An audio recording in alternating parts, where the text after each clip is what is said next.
So in 1998, I learned about the new moon, started observing the new moon.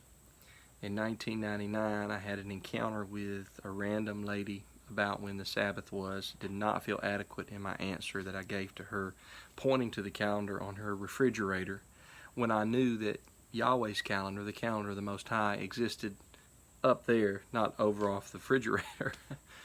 And so it was in the fall of 1999 when I was in my work truck and I got a phone call from my father-in-law. I think we had cell phones back then. Yeah, I think I had a cell phone back then, maybe a little flip phone or something like that. I got a phone call from him, or maybe he paged me and I called him back on a payphone. I can't remember, but that's neither here nor there. I get caught up in rabbit trails sometimes. I called him back and he told me, he said, "Hurry up and come home. Meet me at my house." He said, "I need you to show me where either I'm being deceived or I'm coming into more truth." And so one of my favorite things to do is to discuss the Bible. I love to talk about Scripture. So I hurried my work up and I got home, and there was another brother there sitting on one of my father-in-law's couches there in the living room, and my father and mother-in-law were in there, and some other people. And my father-in-law told me about how this brother regulated or observed the Sabbaths by the lunar calendar. And there were 3 scriptures. There was a lot shared with me that evening, and we sat there and discussed the Bible well into the nighttime hours. A lot shared with me that evening, but one of the first things that sticks out in my mind was 3 verses, and I knew all 3 of them. The first one was Genesis 1:14 through 18, which established the calendar being the heavenly lights. And Elohim said, let there be lights in the firmament of the heaven, and let them divide the day from the night, and let them be for signs and for seasons. And I knew that word seasons in Hebrew was moedim, 4150 in Strong's. I had that memorized, and that has multiple meanings, but one of the meanings it has is appointed times.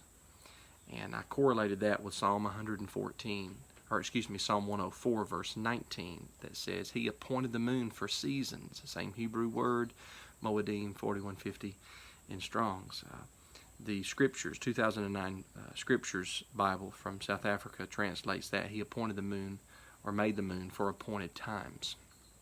So we have seasons in Genesis 1:14 through 18 in the KJV, seasons in Psalm 104:19 in the KJV, and I knew the third one in Leviticus 23, where He says, "These are my feasts." These are the feasts of Yahweh. And the word feasts is the same Hebrew word, moedim, and it's referring to the appointed times of Yahweh. But what I never had thought of back then was that the Sabbath day was the first feast, or the primary feast, that was listed.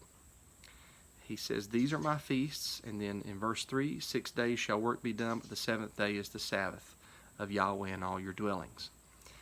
And so, I didn't have everything put together in my mind when those 3 passages were shared with me. I was fresh and new. Excuse me, I've been working out in my yard. I was fresh and new in that understanding. But the Sabbath was a feast.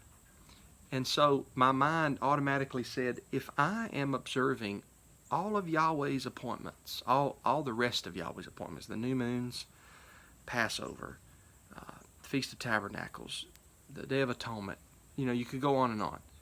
If I am observing or finding them by using the heavenly calendar, why am I not using the heavenly calendar to observe and find the primary feast, the primary moed, listed in Leviticus chapter 23?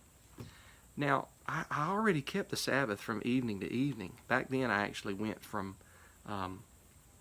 when you could visually see at least 2 stars. That's when I would start the Sabbath, and then I'd stop it when I could see 2 stars. And my children were little, and that's how we taught them to determine when the Sabbath began and ended. And then later I came to what I think is a better understanding, and that the day is determined by sunset. And so I would start or stop working at sundown, and then go, approximately 24 hours to the next sundown. And so determining when I began and ended the Sabbath, I did that by the heavenly calendar. But when it came to me finding which day was the seventh day, I didn't look to the heavens. I didn't look to what Yahweh appointed. I ran over to the calendar on the refrigerator, the modern day Gregorian calendar, and counted beginning from Sunday 1, 2, 3, 4, 5, 6, 7. And that's how I would tell people, that's why I keep the seventh day. That's the seventh day. But there's no, a lot of people say the Lunar Sabbatarians don't believe in keeping the seventh day Sabbath, and that's just not true.